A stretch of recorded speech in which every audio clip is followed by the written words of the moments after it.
एक ऐसा ख्वाब जिसमें तारीख की बड़ी बड़ी सल्तनतों का उरूज व ज़वाल बता दिया गया।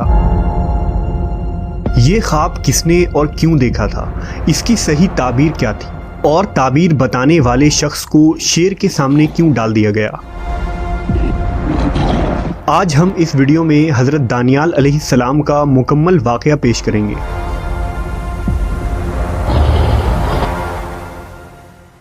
हज़रत दानियाल अलैहिस्सलाम अल्लाह के एक बरगुज़ीदा पैगंबर थे जो बनी इसराइल के ज़वाल के आखिरी दौर में पैदा हुए। आप 457 क़ब्ल मसीह में बैतुल मुक़द्दस में पैदा हुए थे। दानियाल का लुग़वी माने हैं खुदा मेरा मुनस्सिफ़ है।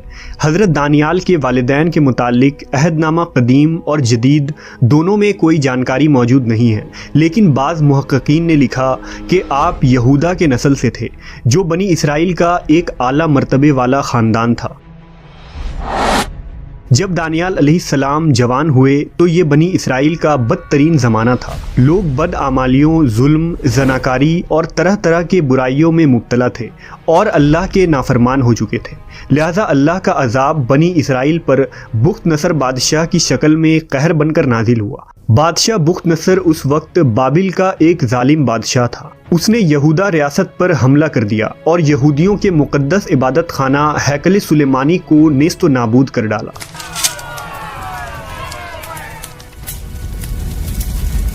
हज़रत दानियाल का ये मानना था कि बनी इसराइल चूँकि फ़िस्क़ व फ़ुजूर और बुराइयों में मुब्तला हुए हैं, इसलिए बुख्त नसर का हमला खुदा की तरफ से उन पर एक मार है और उसकी जानिब से दी जाने वाली सज़ा बिल्कुल दुरुस्त और मुनस्सिफ़ाना है। बुख्त नसर ने यरूशलेम को तबाह कर डाला और बेदरीग लोगों का कत्ल आम किया और बाकी बचे लोगों को कैदी बनाकर भेड़ियों के रेवड़ों की तरह हाँक कर बाबिल ले गया। उन्हीं कैदियों में हज़रत यर्मिया और हज़रत दानियाल अलैहिस्सलाम भी शामिल थे। 421 क़ब्ल मसीह में बुख्त नसर ने एक रात एक पुरस्रार ख्वाब देखा। उसने ख्वाब में देखा कि एक बड़ा बुत जिसका सर सोने का था और दरमियानी हिस्सा चांदी का और नीचे का हिस्सा तांबे का था और टांगे लोहे का था। उस पर आसमान से एक पत्थर गिरा जिससे वो पाश पाश हो गया और उसके अज्जा आपस में मिल गए। वो पत्थर इतना बड़ा हो गया कि तमाम ज़मीन उससे भर गई। बुख्त नसर इस ख्वाब से हैरान हो गया। उसने अपनी पूरी सल्तनत से काहिनों और नजूमियों को बुलाया और उनसे ख्वाब की ताबीर जाननी चाहिए, लेकिन इस अजीबो गरीब ख्वाब का मतलब कोई न बता सका। किसी ने बुख्त नसर को मशवरा दिया कि ख्वाब की ताबीर दानियाल से पूछा जाए। हज़रत दानियाल को अल्लाह ने ख्वाबों की ताबीर का इल्म अता किया था। उस वक्त आप अलैहिस्सलाम कैद खाने में बंद थे, लिहाजा उन्हें बुख्त नसर के सामने पेश किया गया। उस ज़माने में ये रिवाज था कि बादशाह के सामने हाजिर होने वाला शख्स उसे सजदा करता था, लेकिन हज़रत दानियाल बुख्त नसर के सामने तशरीफ़ लाए तो आपने उसे सजदा करने से इनकार कर दिया और फरमाया, सिवाय खुदा के किसी के आगे सजदा जायज़ नहीं। इस पर बुख्त नसर खामोश रहा और उसने कुछ न कहा, क्योंकि उसे पहले अपनी ख्वाब की ताबीर जाननी थी।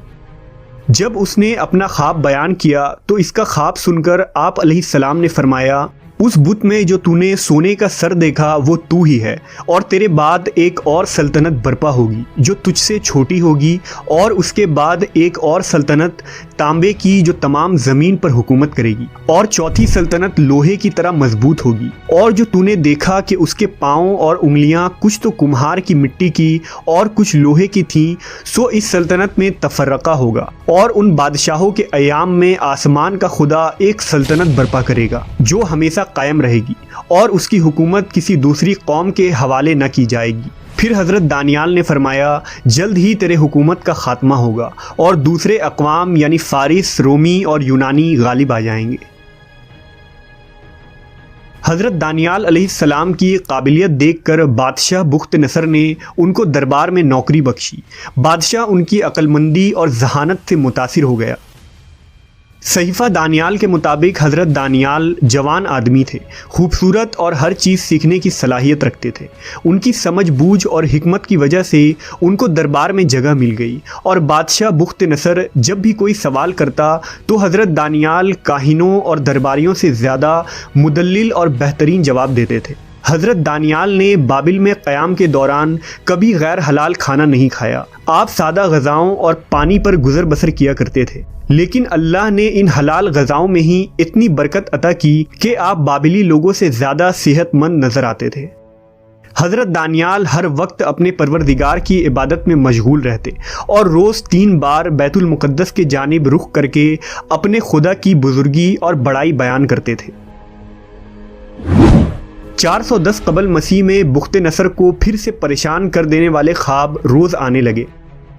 लिहाजा हज़रत दानियाल ने इससे फरमाया कि तेरी हुक्मरानी तब ही महफूज रह सकती है जब तू खुदावंद की हुक्मरानी तस्लीम करेगा।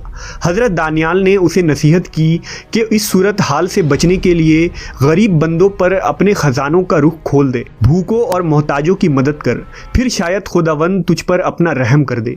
लिहाजा बुख्त नसर ने इस नसीहत पर अमल किया। उसने गरीब बनी इसराइल की खूब मदद की, यहाँ तक कि बनी इसराइल का एक शख्स भी भूखा और गरीब न रहा। लिहाजा बुख्त नसर पर आने वाला अजाब टल गया और मुल्क के हालात बेहतर हो गए। 397 कबल मसीह में बुख्त नसर की मौत हो गई। मवर्रखीन ने लिखा कि दानियाल अलैहिस्सलाम की मिसाल हज़रत यूसुफ अलैहिस्सलाम की तरह है। आप हज़रत यूसुफ की तरह ही कैदी बनाकर दूसरे मुल्क में लाए गए और दोनों को ही ख्वाब की ताबीर के इल्म से नवाजा गया था। अगर यूसुफ अलैहिस्सलाम ना होते तो पूरा मिस्र तबाह हो जाता। बिल्कुल इसी तरह अगर दानियाल अलैहिस्सलाम ना होते तो बाबिल तबाह हो चुका होता। बुख्त नसर के मरने के बाद इसका बेटा बालशाज़ार बादशाह बना।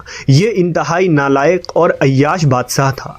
दूसरे वज़ीर जो हज़रत दानियाल के बड़े ओहदे की वजह से उनसे जलते थे, उन्होंने बादशाह को हज़रत दानियाल के ख़िलाफ़ भड़काना शुरू कर दिया और बादशाह को बताया कि दानियाल ना आपको सजदा करता है और ना ही वो बाबिल की सल्तनत का खैरख्वाह है। वो तो ये कहता है कि जल्द ही बाबिल की सल्तनत का ख़ात्मा हो जाएगा और उसके खुदा की हुकूमत कायम होगी। लिहाजा बादशाह ने आपको शेरों के आगे कैद खाने में डाल दिया।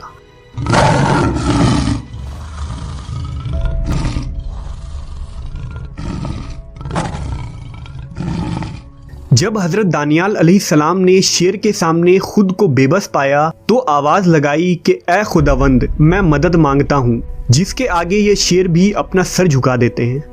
अल्लाह की कुदरत से शेरों ने आपको कोई नुकसान नहीं पहुंचाया और बाज़ रिवायतों के मुताबिक उस वक्त कैद खाने में फ़रिश्ता जिब्राईल नादिल हो गए और शेर फरिश्ते को देखकर सहम गए। सुबह हुई और जब लोगों ने कैद खाने में झांका तो देखा कि हज़रत दानियाल सही और सलामत अंदर मौजूद हैं और शेर एक किनारे पर बैठा आराम कर रहा है।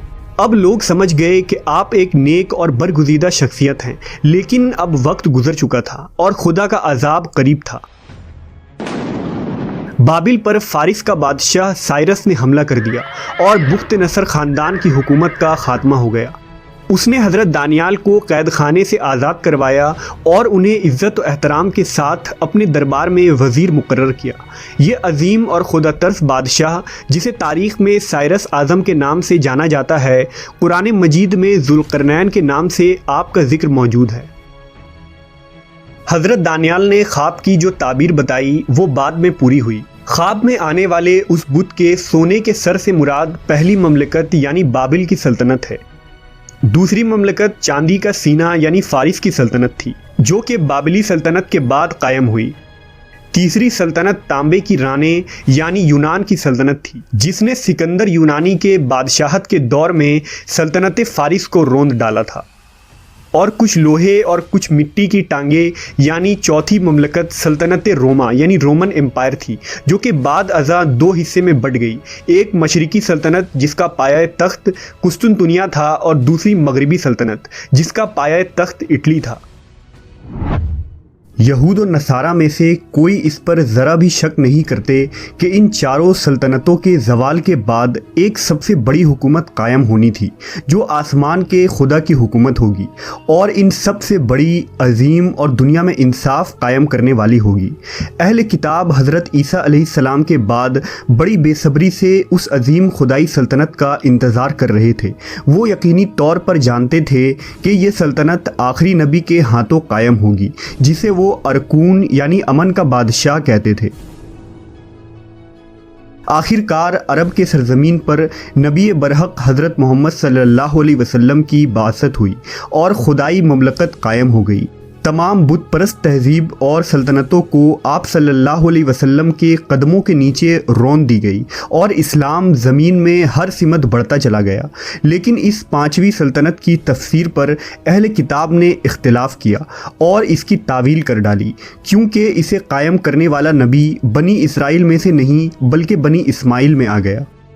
बहरहाल हज़रत दानियाल अलैहिस्सलाम की ताबीर के मुताबिक पाँचवीं अजीम खुदाई सल्तनत ता क़यामत कायम रहेगी, जिसकी तजदीद इमाम ज़माना महदी अलैहिस्सलाम के हाथों कायम होगी।